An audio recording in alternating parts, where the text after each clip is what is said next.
Bem-vindos ao grande round interativo do Hospital de Clínicas 2015, em colaboração com a Faculdade de Medicina da Universidade Federal do Rio Grande do Sul. O assunto hoje é consentimento informado. Atualmente, médicos e instituições no mundo inteiro estão preocupados e atentos para que o paciente consiga entender claramente as indicações e os riscos dos procedimentos que lhe são solicitados. Para isso, nós convidamos o professor Jefferson Piva, que é chefe do Serviço de Medicina Intensiva e Emergência em Pediatria no Hospital de Clínicas, e o Dr. Francisco Benfica, que trabalha na área de coordenadoria dos clientes institucionais. Nós vamos começar com os comentários do Dr. Benfica, que tem trabalhado muito em consentimento informado, e dando uma ideia a respeito do histórico do consentimento informado e da sua forma de aplicação nesse momento. O consentimento informado, na realidade, ele tem um histórico de anos, mas ele se consolida a partir da década de 70 no mundo todo com o avanço dos princípios bioéticos. Então, quando se começa a estudar mais os princípios da beneficência, da autonomia, da não maleficência, se estabelece que esses princípios eles passam a ter uma representatividade, uma necessidade de representatividade. Então, o consentimento informado ele passa a ser a materialização do princípio da autonomia. Isso vai se desenvolvendo dentro de uma discussão mais filosófica, e na década de 80, com a judicialização da medicina, ele passa a ter um contexto mais importante. Então, ele avança do ponto de vista ético e passa a dialogar com o direito em suas diferentes esferas, penal, civil, administrativa. E aqui no Brasil, na metade da década de 90, ele efetivamente passa a ser institucionalizado, estudos significativos, principalmente aqui no Rio Grande do Sul, com o professor Franciscone, o professor Goldin, mas de uma forma ainda um tanto quanto informal, ou seja, ele passa a ser utilizado pelas instituições, mas ainda não de uma forma organizada. O que, com a modificação da sua estrutura e principalmente com os processos de acreditação, então, eles passam a ser políticas de hospital, políticas administrativas. Muitas vezes o consentimento informado é entendido como sendo algo de proteção da instituição, mas na verdade ele é de proteção ao paciente. E principalmente, professor, eu acho que da relação médico-paciente. Ele é o grande objeto assim, de sustentabilidade da relação médico-paciente. E que dentro desse contexto ele foi muito pouco entendido no início.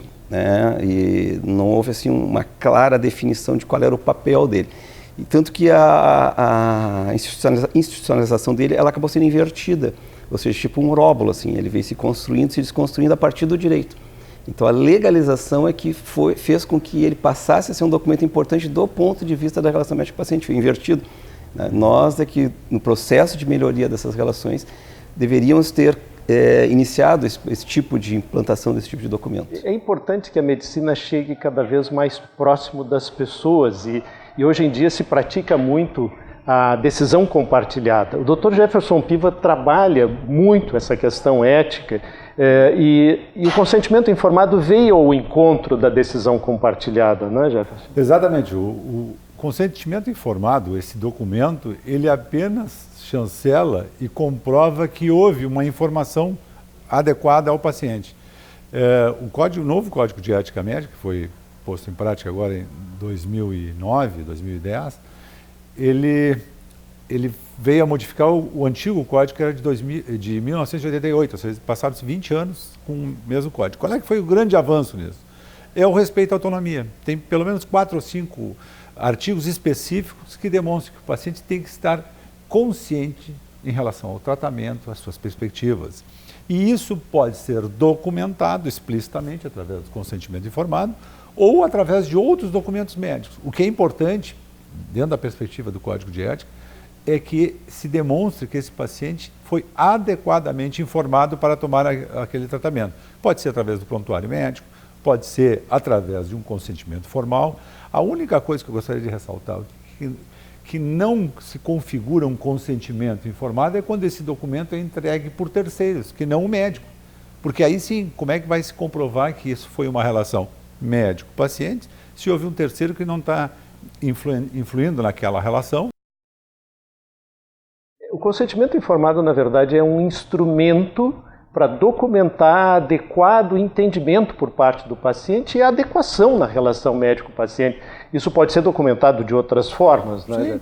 Evidentemente, por exemplo, um paciente na instituição hospitalar que nós estamos aqui, eu trabalho em UTI, né, e você deve ter acompanhado pacientes com longa internação.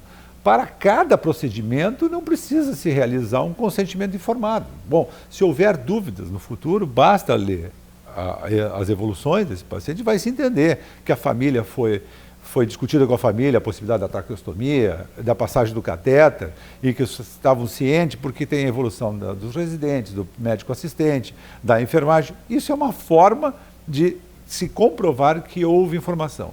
Evidentemente, como o Benfica coloca muito bem, em algumas situações, desculpa, é quase que imprescindível o documento formal. Por exemplo, eu vou fazer uma cirurgia, uma grande cirurgia, com um grande potencial de poder causar algum dano, isso tem que estar, evidentemente, alicerçado num documento específico. Mas o próprio prontuário pode servir como uma forma de documentar que havia um consentimento e um entendimento por parte da família.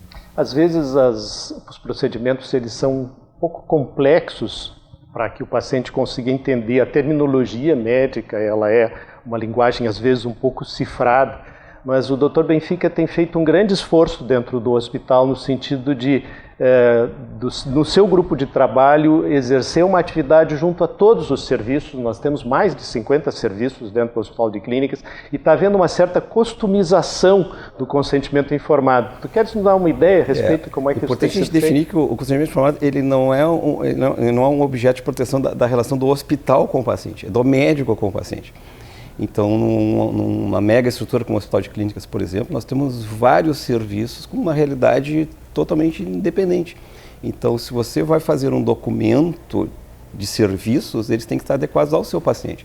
Então, o que se trabalhou, o que se construiu? Hoje nós temos 46 serviços ou unidades com documentos desse tipo em pastas à disposição das equipes. Tem mais de 179 documentos publicados na intranet. Isso significa o quê? A nossa preocupação com a relação do médico com o seu paciente. E não aquele documento padrão do hospital que vai servir, tipo, uma forma pasteurizada para todos. E isso está centrado principalmente na questão da linguagem, né? O consentimento informado tem princípios básicos. Um deles é o da informação adequada. Informação adequada ao paciente, não informação adequada ao médico. Não é o médico que tem que saber ler o documento, é o paciente que tem que entender o documento. Então isso tem que ser feito dentro de uma especificação muito própria de cada instituição, passando pela pediatria, pelas unidades de terapia intensiva, pela cirurgia, pela psiquiatria. Então esse processo de construção, e a grande falha, e a literatura relata muito isso, da implantação desses documentos é quando eles se cria um documento formal institucional e passa para as equipes. Eles não entendem bem a utilidade daquilo ali. Quando, ao contrário, as equipes constroem seus documentos, isso estabelece o quê? Uma adesão a ele e a institucionalização do documento. Hoje ele está muito bem consolidado no hospital e é um grande avanço que a acreditação trouxe, foi exatamente essa política. E a percepção que vocês que lidam muito com a questão ética, né, da elaboração desses documentos e no julgamento da sua aplicabilidade, a percepção que vocês têm é que esses documentos eles estão realmente chegando no paciente e dando ao paciente condições de entendimento melhor dos procedimentos. A percepção, o feedback, o retorno que vocês têm tido em relação aos documentos de consentimento? Desde o ponto de vista, de falar assim, julgamento, né, lá no Conselho Regional de Medicina, o que se vê é exatamente isso, que ele consolida e comprova uma boa relação médico-paciente. Né? Então, uma boa relação médico-paciente, ela finaliza com um documento adequado, específico para aquela situação e para aquele paciente. Uma má relação médico-paciente, ela também se manifesta através de um padrão, de um documento inespecífico, genérico e não adequado para aquilo ali. Então, o que o Benfica estava colocando é que cada situação tem que ter um documento específico para aquele tipo de cirurgia, para aquele tipo de paciente. Então, tem coisas que são gerais, mas algumas coisas específicas têm que ser feitas e entregue pelo médico. Não pela secretária, pelo médico, que é o que se configura aquela relação de confiança entre as duas partes. E é importante que o médico tenha a percepção de que o paciente claramente entendeu todas as recomendações que foram feitas. Eu queria agradecer muito a presença do Dr. Jefferson Piva e do Dr. Francisco Benfica, dizer a todos vocês que eles permanecerão à disposição pelo período de uma semana para responder perguntas, questionamentos, comentários que venham a ser feitos a respeito desse nosso encontro. Agradecer muito a atenção de vocês. Eu sou James Fleck e, em nome do Hospital de Clínicas, convido-a para o próximo programa que deverá acontecer dentro de uma semana. Obrigado pela atenção de todos.